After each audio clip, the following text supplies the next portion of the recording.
Shame on you. Shame on this sort of politics. It is a coward who speaks like this language and hits below the belt. Karur கூட்ட நெரிசல் நடந்து கிட்டத்தட்ட 10 நாட்கள் ஆகிட்ட நிலையில விஜய் அவர்கள் தற்போது கட்சி பொறுப்பாளர்கள் கிட்ட கரூருக்கு நேர்ல போய் மக்களை சந்திப்பது பற்றி ஆலோசனை நடத்திட்டு வரதா தெரிய வந்திருக்கு. மேலும் நெருங்கிய நண்பர்களாகவும் ரசிகர் மன்ற தலைவர்களாகவும் இருந்துட்டு வந்த நம்பிக்கைக்குரிய நபர்களை 2ஆம் கட்ட தலைவர்களை நியமிக்க விஜய் ஆலோசனை பண்ணிட்டு இருக்காராமா. அதே போல புஷி ஆனந்த், ஆதவ் அர்ஜுனா, நிர்மல் குமார் மற்றும் ஜான் ஆரோக்கியசாமி யாருமே இல்லாம கட்சி நடவடிக்கைகள் எல்லாத்தையுமே விஜய் தனியா ஹேண்டில் பண்ணிட்டு இருக்காருன்னு தெரிய வந்திருக்கு. இந்நிலையில நடிகர் ராதிகா தட அப்பா மற்றும் மறைந்த நடிகரான நடிகவே எம்.ஆர். ராதா அவர்களுடைய வீடியோ ஒன்ன ஷேர் பண்ணிருக்காங்க. அதுல எப்படி இருந்த நீ இப்படி ஆயிட்ட அப்படிங்கிற மாதிரி ஒரு எலும்பு கூட பார்த்து எம்.ஆர். ராதா செம்ம நக்கலா வசனம் பேசுற மாதிரி வந்திருக்கு. நீ நடிக்கிற படத்தை தான் பாப்பேன்னு இந்த புரியாத ஜனங்க ரொம்ப பேர் இருந்துகிட்டு இருந்தாங்களே, இப்ப மூஞ்ச யாராவது பாப்பாங்களா? அதாவது ஒரு நடிகர் உச்சத்துல இருக்கும்போது இருந்த இருப்பு என்ன, வாழ்ந்த வாழ்க்கை என்ன, பங்களா வாசல்ல எத்தனை கூர்க்கா, நீ வாய திறந்து என்ன சொல்லுவியா அப்படின்னு சொல்லி மீடியா வரிசை கட்டி காத்திருக்குமே.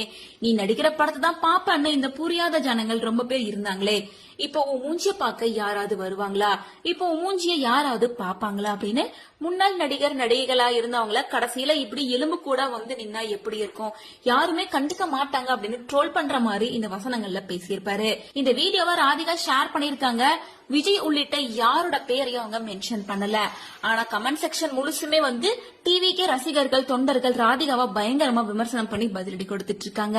அதாவது பத்ரி படத்துல சித்தி நாடகத்தை கிண்டல் பண்ணி பாட்டு பாடினதால 20 வருஷம் வெயிட் பண்ணி பழி வாங்கிருக்கீங்க அப்படின்னும், மேடம் உங்ககிட்ட இதை நாங்க எதிர்பார்க்கவே இல்ல, சின்ன வயசுல இருந்து நீங்க அவரை பாத்திருக்கீங்க, எங்களை விட உங்களுக்கு அவரை பத்தி நல்லாவே தெரியும் அப்படின்னு கமெண்ட் பண்ணிட்டு இருக்காங்க. ஆனா ராதிகா எதுக்கு திடீர்னு இப்படி ஒரு போஸ்டர் போட்டாங்க அப்படின்னு இன்னொரு ரசிகர் ராதிகாவுடைய அண்ணன் ராதா ரவி அவர்களோட இன்டர்வியூ கிளிப்ப ஷேர் பண்ணிருக்காங்க. அதுல அவர் என்ன சொல்லிருக்காருன்னா, என் பேரனுக்கு விஜய்னா ரொம்ப பிடிக்கும், சர்க்கார் படத்தோட ஷூட்டிங்காக நான் கூட்டிட்டு போயிருந்தேன், அங்க விஜய் கூட போட்டோ எடுக்கணும்னு ஆசைப்பட்டான், சரின்னு சொல்லி போட்டோ எடுக்க கூட்டிட்டு போனா விஜய் மேக்கப் இருக்கும்போது போட்டோ எல்லாம் எடுக்க மாட்டாராமா அப்படின்னு சொல்லிட்டாங்க. அதுக்கப்புறமா கிளம்புறதுக்குள்ளார போட்டோ எடுத்துட்டு திரும்ப வந்துட்டோம். சர்க்கார் படத்தோட ஈவெண்ட்ல நான் மேல ஏறி பேசும்போது மேடைக்கு கீழே விழுந்துட்டேன், நல்ல வேளை விஜய் வந்து என்ன அந்த இடத்துல காப்பாத்திட்டாரு, அதுக்கு நன்றி சொல்லணும் அப்படின்றதுக்காக அவங்க பிஏக்கு கால் பண்ண, அவங்களும் விஜய் கிட்ட கொடுத்தாங்க. இப்ப விஜய் வந்து என்கிட்ட அன்னைக்கு வந்த மாதிரி மறுபடியும் கூட்டத்தை கூட்டிட்டு வராதீங்க அப்படின்னு சொன்னாரு. எது கூட்டம், என்னோட குடும்பம் அது, அவருக்கு வேணா அது கூட்டமா இருக்கலாம், ஆனா எனக்கு அது என்னோட குடும்பம், வேற யாரும் அது கிடையாது, அதனால நான் கோவத்துல போனை கட் பண்ணிட்டேன் அப்படின்னு சொல்லியிருந்தாரு.